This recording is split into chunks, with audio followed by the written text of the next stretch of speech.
এই ভিডিওটা হলো আমাকে দেখতে আসার আগেই তো মানে মোটামুটি ১.৫ মাস পুরনো এই ভিডিওটা। তো অফিস থেকে ফিরে আমি এখন যাচ্ছি মায়ের সাথে বাজারে কারণ টুকিটাকি অনেক কাজ আছে। রেডি হয়ে মা আর আমি বেরিয়ে পড়েছি আর অনেক কটা জামাকাপড় না খাপাতে দেওয়ার ছিল। তো সেগুলোও নিয়ে নিলাম। প্লাস আমি যে শাড়িটা পরবো ওটার সাথে পরার মতো একটা ম্যাচিং ব্লাউজও নেওয়ার ছিল। তো সে কারণে চলে গেছিলাম ফার্স্টে শাড়ির ব্লাউজের দোকানে। এই শাড়িটা না আমার ভীষণ পছন্দ, শাড়িটা আমার মায়ের। তো ওটার সাথে ম্যাচিং করে একটা ব্লাউজ নেওয়ার ছিল। বানাতে দিলেও হতো বাট মাঝখানে টাইম ছিল না। তো সে কারণে একটা ম্যাচিং করে ব্লাউজ নিয়ে নিই আর তারপরে চলে আসি অন্য একটা দোকানে। মাঝখানে না টুকিটাকি অনেক কটা কাজ ছিল তো আমি ভিডিও বানাতেই ভুলে গেছিলাম। তারপরে যাই হোক যাচ্ছি এখন টোটো করে অন্য একটা দোকানে। মা ভাবছে মা কি শাড়ি পরবে, তো সেখানে একটা দোকানে চলে আসি শাড়ি দেখার জন্য মায়ের জন্য। বাট এই টাইমটা না এমন একটা সময় মানে পুজোর আগে আগে এই টাইমে অবধি হচ্ছে কি পুজোর জিনিসপত্র আসেনি, তো খুব একটা স্টক ছিল না, তো সেরকম কিছুই পছন্দ হয়নি।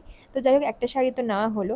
আর তারপরে তো পুরো টায়ার্ড হয়ে গেছিলাম, সে কারণে একটু লস্যিও খেয়ে নিলাম। সেখান থেকে বেরিয়ে তারপরে চলে আসি টেলারের দোকানে। তো এখানে কাজ ছিল মেইনলি মায়ের শাড়ি যেটা নিয়েছে সেটার ব্লাউজ বানাতে দেওয়ার ছিল, প্লাস আমার কতগুলো কুর্তি খাপাতে দেওয়ার ছিল, তো সেগুলো খাপাতে দিয়ে দিলাম। অনেক বড় কাজ হলো আজকে, মানে এখন বাজারে যাওয়া তো লেগেই আছে, টুকিটাকি অনেক কাজ চলছে, তো সেই কারণে।